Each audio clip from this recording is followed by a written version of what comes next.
Hi everyone, I hope you're all having a great week so far.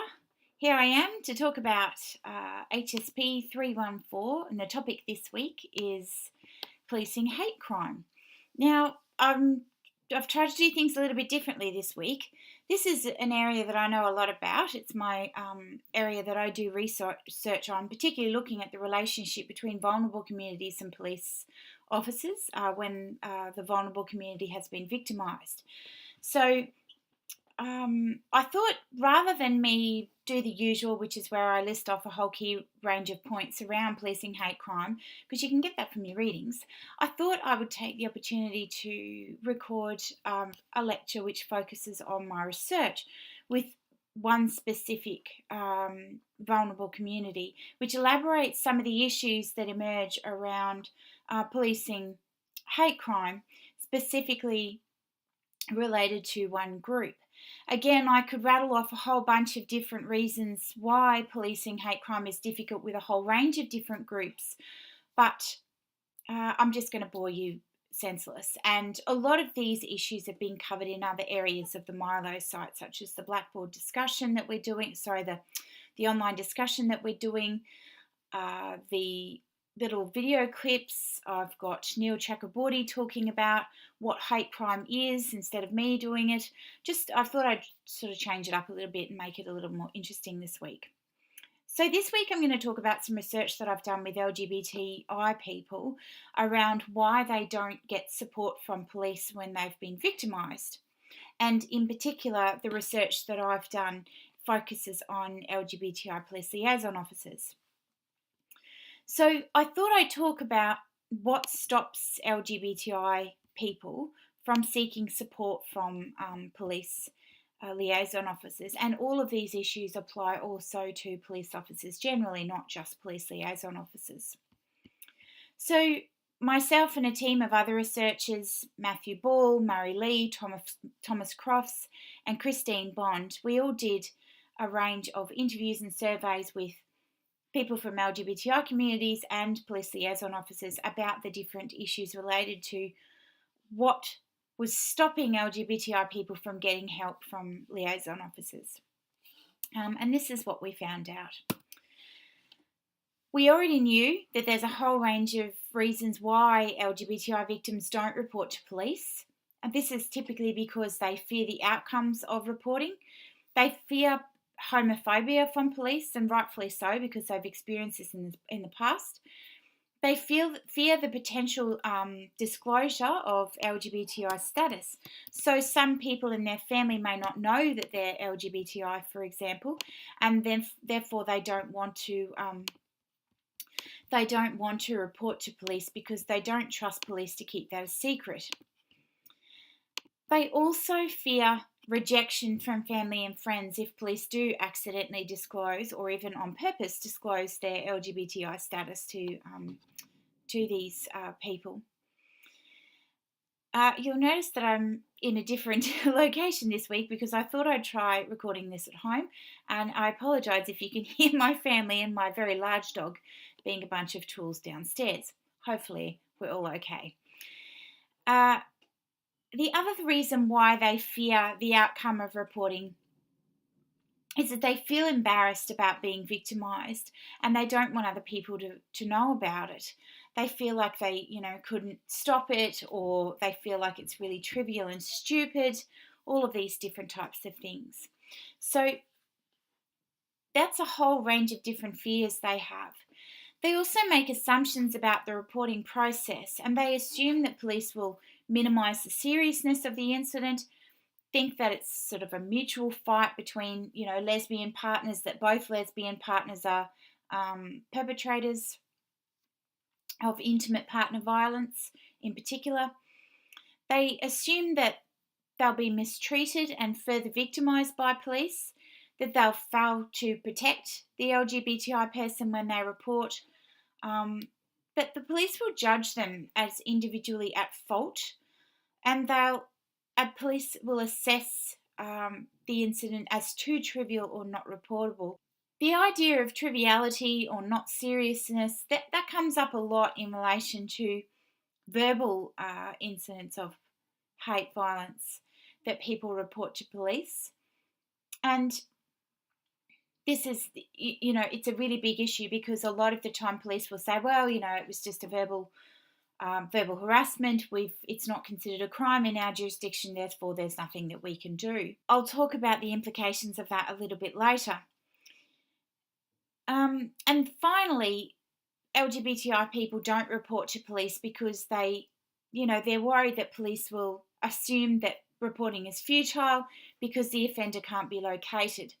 So even before anything happens, there's a whole bunch of things which stop these folks from actually going to police. Of course, these are assumptions, they are fears that LGBTI people have, but these fears and assumptions are often based on actual experiences. So other people don't report because they've had unsupportive or unhelpful police responses in the past, including not arresting the perpetrator and arresting the LGBTI person. In fact, we have some examples in the past where the person who has been verbally and physically assaulted by somebody else has been put into police custody and has been arrested and convicted in court for retaliating or defending themselves against somebody who is physically attacking them. There's been instances in the past where police have failed to intervene to protect LGBTI people for whatever reason. For instance, I've interviewed one young person who talked about how he called the police because his stepfather threw him down a set of stairs and was beating him up. And police came to the door, spoke to his mother, and then left without even speaking to him and without removing his father as a source of threat. We've also had examples in the past of where police don't consider something an offence or a criminal issue unless it's particularly serious, unless there's, physical harm and so forth that person's experiencing. So all of these things are reasons why LGBTI people have tended to not seek support from police in the past. So some of these things were found in our research, and there was a few new things as well, which are quite interesting to just quickly talk through. In our research, we found that the negative experiences that people had in the past with police actually shaped their unwillingness to go to police in the future. And the historical mistrust of police stopped people from reporting to police officers. So their terrible experiences with police when they were, marching in pride rallies or whatever would stop them from going to report quite serious incidences of hate violence in the present. But there were other things as well that tended to muddy the waters when it came to making simple relationships between police and LGBTI people. So LGBTI people always assumed that police were going to be on their side. So if they were actually found to be at fault for some reason in the process, they would not, they didn't trust police and therefore would not go and seek support from police down the track. They often thought that the time taken to take a police report and to go through the courts and all of that sort of stuff was indicative that police didn't care about what was going on, but in fact it's quite common for reports to take a long time. Other issues just related to the fact that LGBTI couldn't access police liaison officers when they'd been victimised. Both liaison officers and members of the community spoke about times where they had, for example, a liaison officer said, we have people come into the station, there's not a liaison officer there at that particular point in time, so they'll walk out of the station and they won't report whatever crime it was that they were trying to report. And there was a lot of frustration from LGBTI people when they couldn't access a liaison officer for whatever reason. And this is one of the reasons why New South Wales have trained up all police officers in New South Wales to try and be able to have all police officers responding in a sensitive way. But there was very, very great dissatisfaction with police when they couldn't get access to a liaison officer for whatever reason. So, there's situations like they didn't call me back. I really wanted to be dealing with the liaison officer and they never returned my phone call. Others, like there was rarely one around. When I actually rang up and they said, "Can I speak to a Glow?" They would say, "She's not in today." I'd leave a message, but I never got called back. So there was a lot of dissatisfaction with LGBT communities, and they said that was a reason why they wouldn't go on to seek out support when they were victimised further in the future. Others didn't report to police because they didn't want to be seen as a nuisance.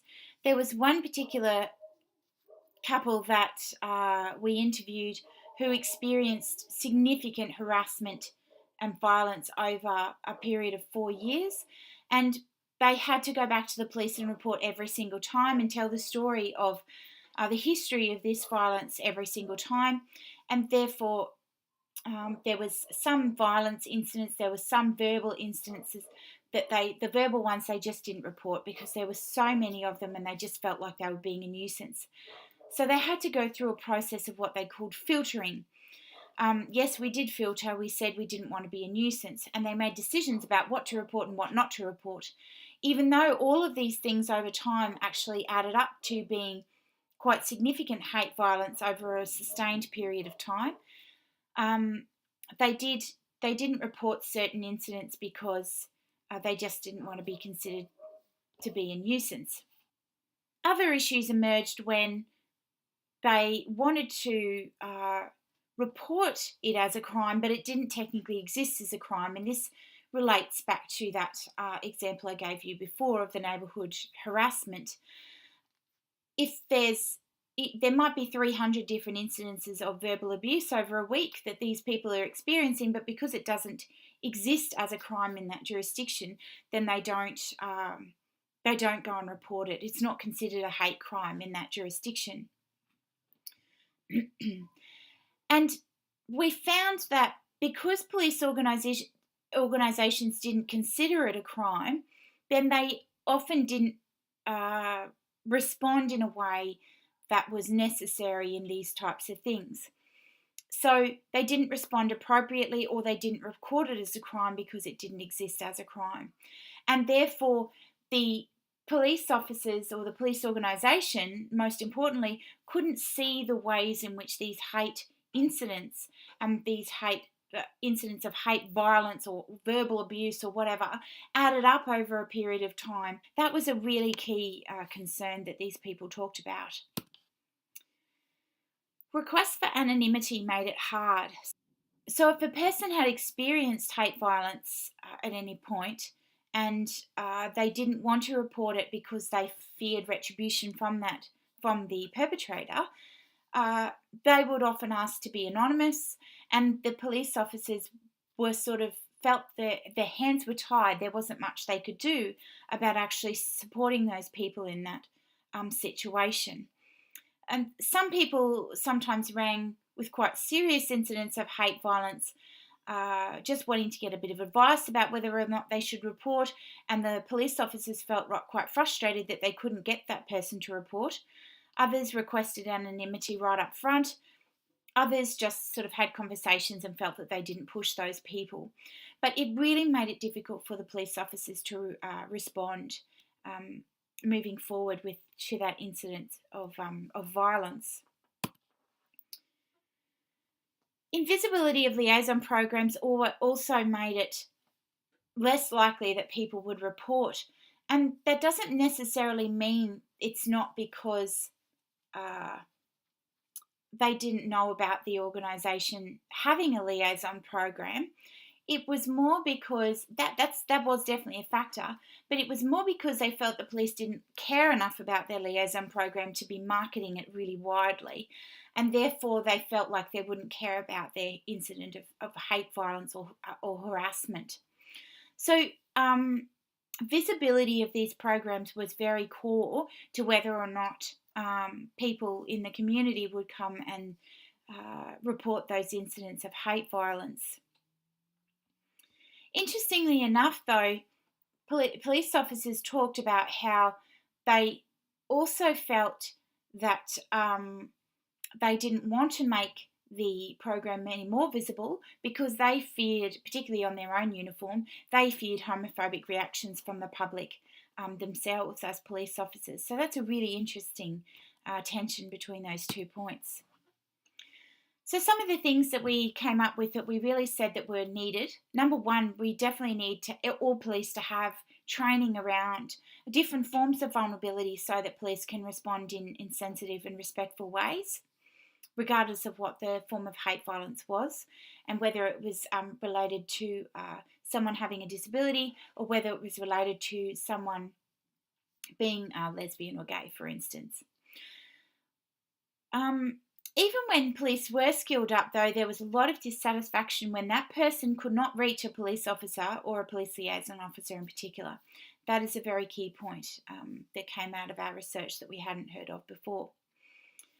Policing organisations also need to show that they care about their liaison programs by spruiking them as much as possible, so that they don't get the police officers offside, because I interviewed a lot of very pissed off police officers because they felt that the organisation didn't care about their program, but also so that LGBTI people would actually feel safe to come forward, and they felt like the organisation cared about hate violence against LGBTI people.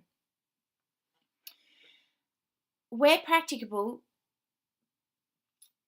liaisons should be able to decide whether or not they investigate a report and the ways in which they investigate report, regardless of whether anonymity is involved.